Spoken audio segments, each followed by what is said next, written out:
you guys saw. You guys saw what I was in there tonight. Yeah, I thought that, you know, once those bright lights hit and that round went and, you know, I was in there. Yeah, I can see him having a rematch again. Or asking for a rematch, but ultimately... But it's 1-1, and there'll be a lot of money, I'm sure, when the dust has settled to go again for a trilogy fight in 2026. Chris Eubank Jr. calls out Conor Benn for trilogy fight, and you can feel the determination behind his words. Even amid personal struggles, Eubank's mindset is razor sharp. He's signaling that once he regains his focus and fully recovers, he's ready to reignite one of British boxing's most heated rivalries.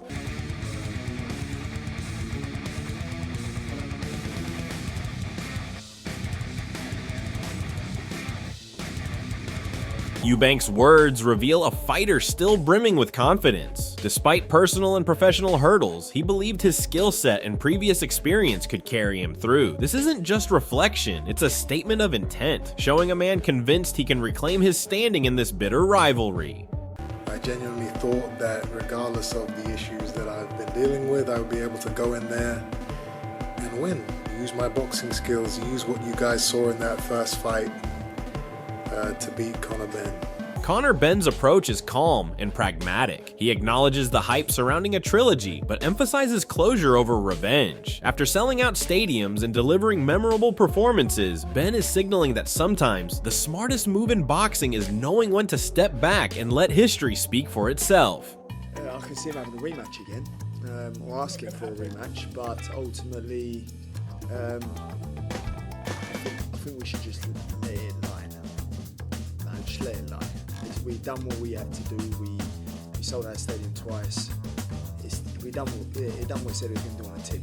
Adam Smith cuts through the hype and speaks to the human side of the sport. While the money and legacy tempt a trilogy, he highlights the mental pressure both fighters faced. Tonight belonged to Conor, who delivered a performance under immense scrutiny, leaving Eubank with lessons and lingering questions. Money in the trilogy fight, and maybe we just leave it at there. You know, the fathers had two and they've had two, and it's one each, and maybe that's a nice way to finish it. But yeah, I feel for Chris tonight. I'm really happy for Conor, because I thought he boxed the fight of his life, under real pressure actually. Because another loss would have been very difficult. Eddie Hearn frames the conversation around vision and legacy. While excitement surrounds Conor Benn, Hearn emphasized smart career management over emotional rematches. The young star has proven his drawing power, but every decision now shapes his path, making measured choices more important than satisfying the crowd's thirst for instant revenge. No need for a trilogy, no? No, we want to move back there. Conor's the new star of British boxing, you know what I mean? Look, he's filled Tottenham twice, and, you know, he needed to be a bit smarter there. You know how exciting he is, but he just needed every round. I was just saying to him, just concentrate, please. The Wade concept delivers a harsh but clear verdict. Chris Eubank Jr. has already exhausted himself in previous bouts. The idea of a trilogy seems almost impossible given the physical and emotional toll. Sometimes, in boxing, leaving it in the past is the smartest and safest path for a fighter's legacy. Come back, maybe do the trilogy. I don't think there's any shot in hell they do a trilogy after that fight. There ain't no way you do a trilogy there. That doesn't make any sense. Because what happened in this fight showed me that the first fight was Chris Eubank Jr. left everything in that first fight. He had nothing. Liam Goff doesn't mince words. Eubank's performance failed to impress, leaving little justification for revisiting the rivalry. Meanwhile, Benn retains opportunities to refine his path in welterweight. The commentary underscores that boxing is as much about timing and condition as it is about ambition. Been done now twice. We should never see a trilogy, and honestly, Chris Eubank Jr., I don't know what he does. He looked awful, absolutely awful in there. As for Conor Benn, listen, if you can get back down to welterweight, get back. Shane McGuigan offers a tactical lens on Eubank's chances. With disciplined training and strategic adjustments, particularly controlling the jab, McGuigan believes a win, even a late stoppage, is possible. It highlights that preparation and fight IQ can bridge gaps left by prior defeats, keeping the trilogy debate alive. I think Eubank is the one that's going to go for, if he goes for a proper training camp, boxes a little bit behind his jab, I think he'll get the win. Maybe a stoppage late. Carl Froch's observation cuts to the core of Eubank's personality inside the ring and in interviews. Chris tends to be deliberate, measured, and careful with his words, and while this can reflect intelligence and strategic thinking, Froch notes it sometimes borders on over-explaining. In this instance, it's almost refreshing he's not just reacting emotionally, he's trying to articulate a larger point about his mindset and approach to the fight. For analysts and fans alike, it demonstrates a boxer who is conscious of perception, legacy, and narrative, even if it means occasionally overcomplicating what he wants to convey. I think you know what Chris is like. He takes his time, which isn't a bad thing. He tries to be articulate, and he sort of overspoke the point he was making. Derek Chisora delivers a blunt, no-nonsense perspective that resonates with many boxing purists. He acknowledges the excitement and skill displayed in the fight, but immediately questions the necessity of revisiting the rivalry. Chisora's point underscores a fundamental truth in boxing. Sometimes the spectacle doesn't justify repeating the battle, especially when both fighters have already given everything they could. His advice to leave it like that suggests respect for the sport's integrity and the physical toll of repeated high-stakes matches. For fans, it's a sobering reminder that not every rivalry, no matter how heated, deserves a trilogy. You know, it was great, but are we gonna see that again? Do you want to see that again? No. It's done 1-1, that's it, leave it like that. Nigel Benn brings a perspective rooted in history, legacy, and family. His comments go beyond the immediate rivalry, reflecting on the broader context of the Eubank family and what a trilogy would mean for future generations. Benn emphasizes maturity and closure, suggesting that prolonging this feud isn't necessary and could tarnish the legacy built over decades. His words carry weight because they balance respect for competition with a long-term view of boxing culture and family heritage. For fans, it's a clear message. Sometimes knowing when to stop is as important as knowing how to fight. It's over with. I don't think, yeah, we beat the Eubanks. It doesn't bother me. I'm a bit more mature than that. The grandchildren ain't having the sort of trilogy of the legacies. We don't want that no more, mate. It's over with, done. Dominic Ingle offers a perspective that cuts straight to the psychological core of Chris Eubank Jr.'s performance. He suggests that the uncertainty surrounding the rematch may have affected Eubank's mindset, adding pressure that could stifle instinctive aggression.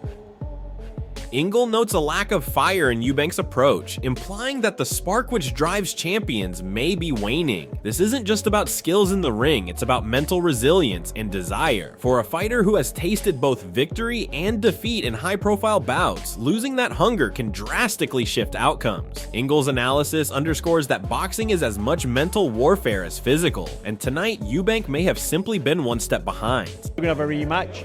And Eubank's had to win. Maybe he's got into this fight, I think, well, if he beats me, it's 1-1, whatever. But he just didn't have that fire in his belly tonight. You know, maybe he's just lost the taste for it. But for me, you know, I don't come to many live events. Eddie Hearn breaks down the fight with a promoter's insight, blending tactical observation with narrative context. He highlights that smart, calculated boxing, not raw emotion, was the key to Benn's victory. The control of pace, punishing body work, and consistent round-by-round dominance show a fighter who adapted perfectly to the challenge of moving up in weight. Hearn also frames the significance for the Benn family, emphasizing redemption and legacy, showing that victories carry emotional weight beyond the ring. This fight wasn't just a display of skill, it was a demonstration of discipline, strategy, and mental toughness, reminding fans why British boxing thrives on both spectacle and tactical brilliance. Schooling, really. He won every round, dropped it. I mean, 10 more seconds, the fight's over. Different kind of fight, obviously, to the first fight, but needed to be. Needed to box smart and not use his emotions in there. I thought he boxed really well, busted him up to the body. And yeah, massive win for a welterweight to come up to middleweight and avenge that defeat and finally get a victory for the Benn family in the 4th episode. 35. Dave Allen delivers a brutally honest assessment of both Chris Eubank Jr. and Conor Benn, cutting through hype to evaluate talent and performance in cold, analytical terms. He highlights that Eubank's defeat, even against a less formidable opponent, exposed limitations that cannot be ignored. While Benn's victory was impressive, Allen emphasizes that context matters. The win came against a fighter who was no longer at his peak. His critique of Benn is nuanced, acknowledging that although he's capable, he is not yet operating at an elite world title level. The comparison to Nigel Benn in 1990 adds historical perspective, suggesting that the pedigree and intensity of past champions set a benchmark that current fighters must aspire to but rarely match. Allen's commentary underscores the unforgiving nature of boxing. Victories are always relative, legacy matters, and the sport punishes those who overestimate their abilities. Fans get a reality check that success in the ring is more than just wins. It's timing, preparation, and context. I can't take anything away from it. He lost to a faded Eubank, and then he just beat a shot to bits one. That don't mean that he's not 147. He's not 147 champion elect on the back of that. No, can he win a world title at 147 now though? Maybe, but the champions aren't. They're not A-level champions. They're like the B-level champions. Barrios, Crocker, they're very good fighters, but they're not great fighters. But I'm still not sure he'll beat him. I don't think Conor Benn's a fantastic boxer. 1990, Nigel Benn would have flying Chris Eubank Jr. in one round tonight.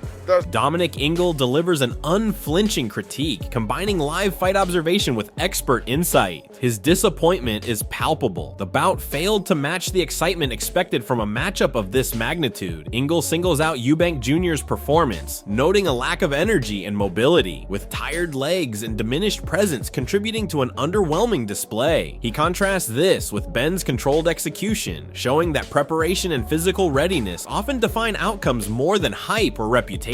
Ingle's assessment reinforces that a fighter's body and conditioning are as crucial as mental preparation. The most talented pugilist cannot succeed without peak physical performance. His commentary reminds fans and analysts that boxing is unforgiving. Talent alone cannot compensate for rust or lack of drive on fight night. The underwhelming nature of the bout highlights the difference between expectations and reality, a cautionary tale for anyone measuring potential purely by past achievements or promotional narratives. Fortunately, for me, the fight didn't live up to the expectations. I'm extremely underwhelmed how they pulled that off. Very, very, very poor fight. Disappointing. It came alive in the last round. That's it. The last round it happened, and Conor Benn got the win. You know, rightly so. But Eubanks tonight didn't turn up. Old overnight.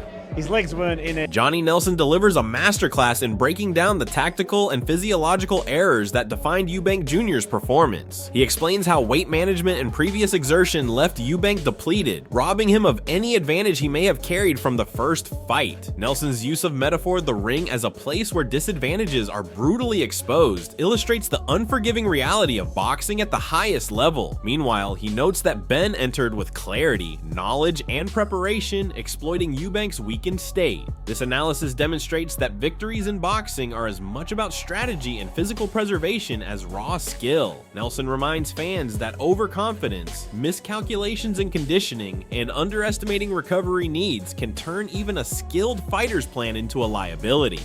His commentary elevates the conversation beyond mere results, emphasizing science, strategy, and risk management, showing why the sport is as cerebral as it is visceral. I'm not sure what I can get away with from the last fight. For Chris, the pendulum is, he's rinsed himself down that much, he's thinking he can do it again. As I said, anybody can get down to the weight, it's what you can do in the weight. Boxing's the worst place to be if you aren't going to put yourself at a disadvantage, because it's the only place you can legally get killed. And so After hearing from trainers, promoters, and legendary fighters, the verdict is clear. Chris Eubank Jr.'s trilogy dreams face an uphill battle.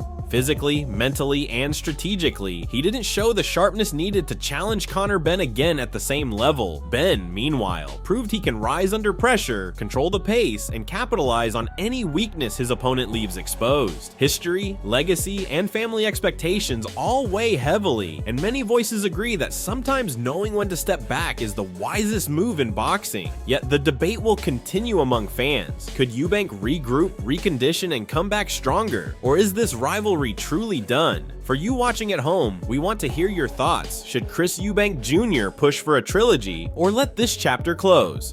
Drop your opinions in the comments below, hit that like button if you enjoyed this breakdown, and don't forget to subscribe for more in-depth boxing analysis and hot takes from the world of British boxing.